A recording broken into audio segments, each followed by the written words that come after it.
नमस्कार दोस्तों, PS online education अड्डा में आप लोगों का स्वागत है। फ्रेंड्स, जैसा कि हम लोग ट्रिपल सी और बीटीसी में कंप्यूटर जो सब्जेक्ट है उसके तहत हम लोग कंप्यूटर के बारे में हम लोग ऑनलाइन वीडियो के माध्यम से हम लोग पढ़ रहे हैं। तो फ्रेंड्स, जो हमारा आज की वीडियो का टॉपिक है वो है हमारा कंप्यूटर की संरचना। क्या है फ्रेंड्स? हमारा कंप्यूटर की संरचना, जिसे अंग्रेजी में कहा जाता है कंप्यूटर आर्किटेक्चर।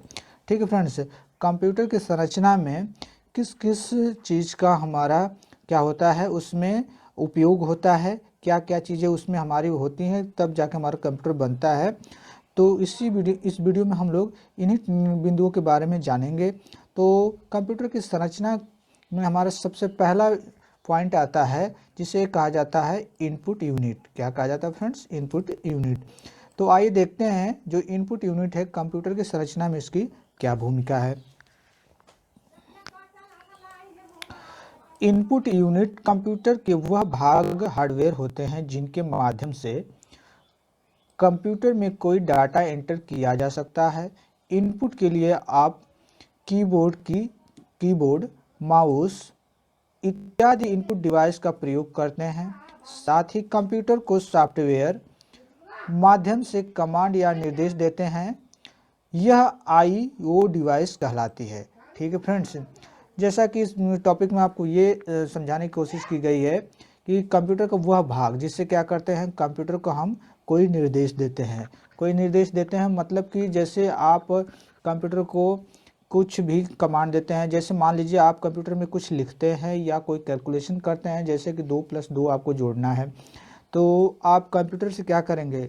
आप तो उसके सीपीयू को तो टच नहीं करेंगे।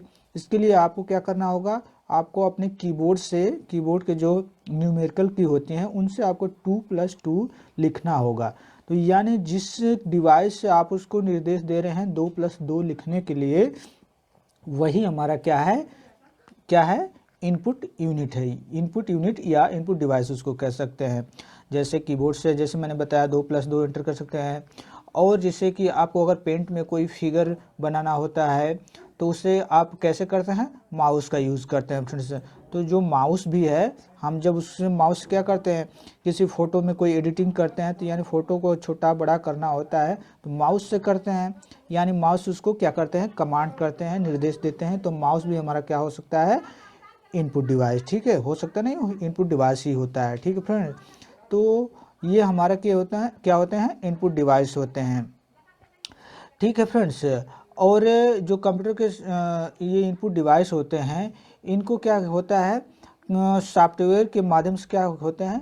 निर्देश दिया जाता है। ठीक है, और इनको क्या कहा जाता है? आईओ डिवाइस कहा जाता है। कौन सा डिवाइस? आईओ डिवाइस कहा जाता है।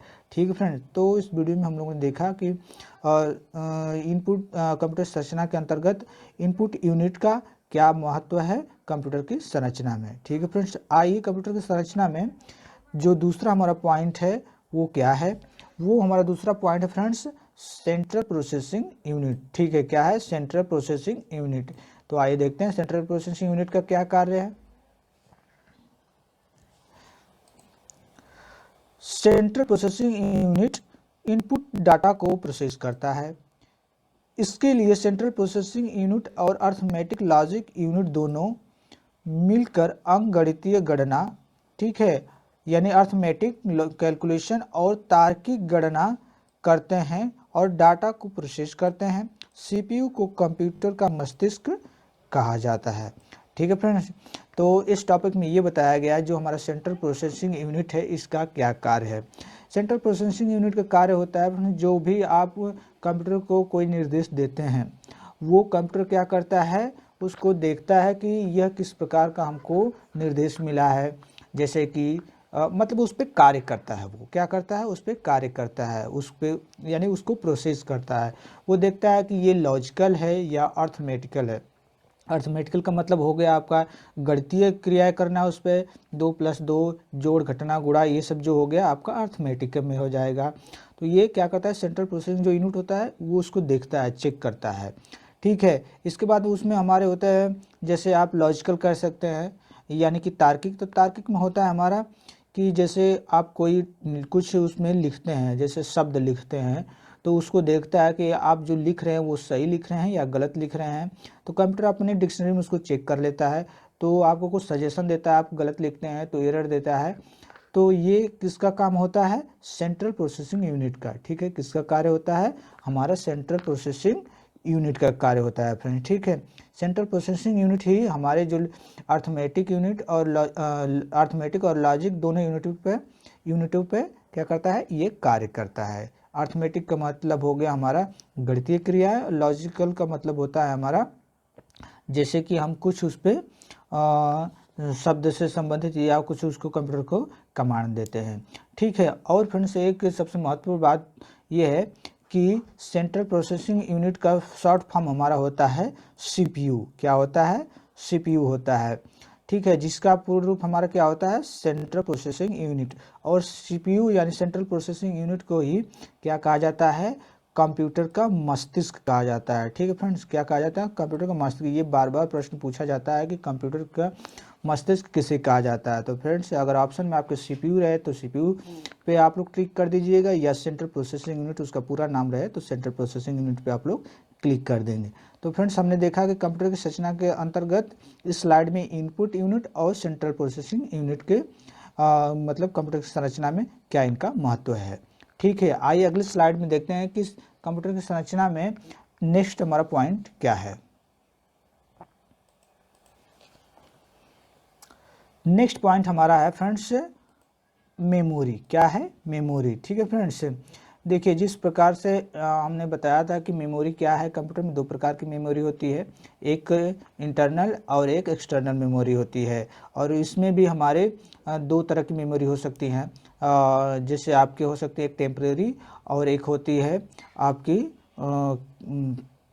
टेम्परेरी के साथ साथ अब एक परमानेंट मेमोरी होती है। ठीक है फ्रेंड्स, टेम्परेरी मेमोरी में होती है हमारी जो भी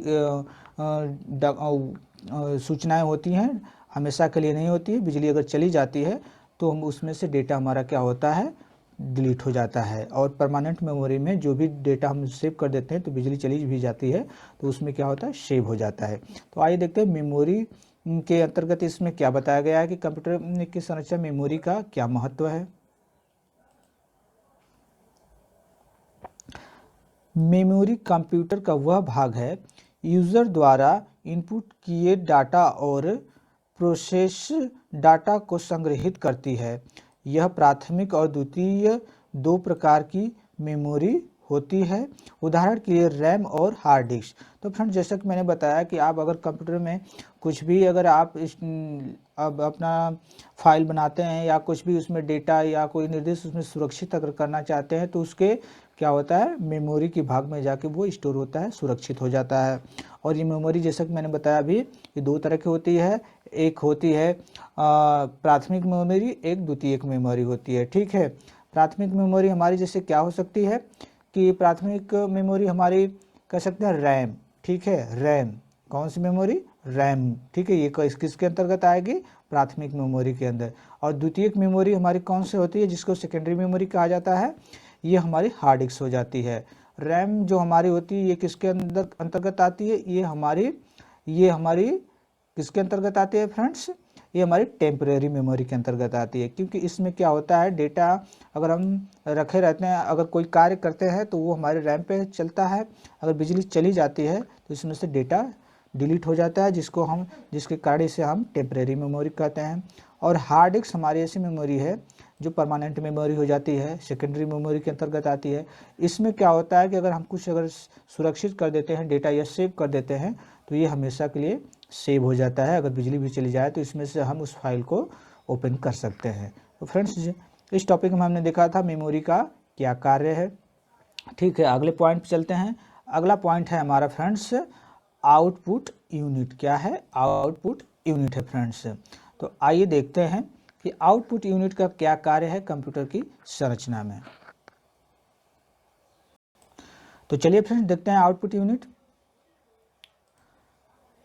आपके द्वारा दी गई कमांड के आधार पर प्रोसेस की गई जानकारी का आउटपुट कंप्यूटर द्वारा आपको दिया जाता है, जो आपको आउटपुट डिवाइस या आउटपुट यूनिट द्वारा प्राप्त हो जाता है।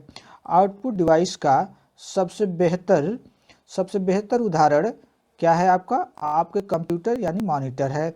यह आईओ डिवाइस कहलाती है। ठीक है, क्या कहलाती है, आईओ डिवाइस कहलाती है। तो देखिए फ्रेंड्स, इस आउटपुट यूनिट में ये बताया गया है, जब कंप्यूटर को आप कोई कमांड देते हैं उसे प्रोसेस करता है सेंट्रल प्रोसेसिंग यूनिट, और उसके जो परिणाम होता है, ठीक है, क्या होता है, परिणाम होता है, जो रिजल्ट होता है वो आपको जब प्रदर्शित करता है जिस डिवाइस पे, वही हमारा क्या होता है, आउटपुट यूनिट होता है, यानी आउटपुट डिवाइस कहलाता है।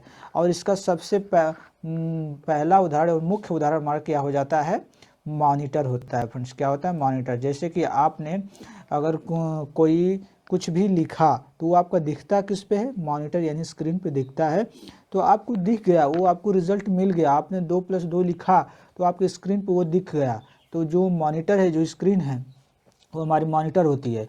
तो वो हमारी क्या हो गई, आपके रिजल्ट को शो कर रही है, आपको बाहर निकाल रही है उस रिजल्ट को, तो यानी आउट कर रही है।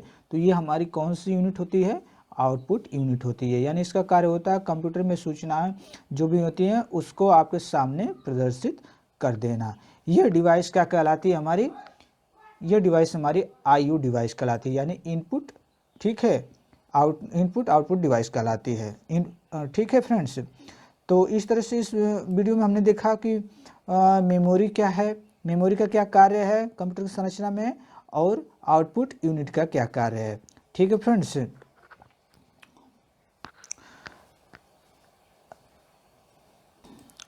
तो फ्रेंड्स, आज की वीडियो में हम लोगों ने देखा था कि कंप्यूटर की संरचना के अंतर्गत हमने देखा था कुछ उसके पॉइंटों के, कि कंप्यूटर की संरचना में किस किस चीज़ का उसमें महत्व होता है। तो सबसे पहला पॉइंट हमारा क्या था फ्रेंड, तो सबसे पहला पॉइंट हमारा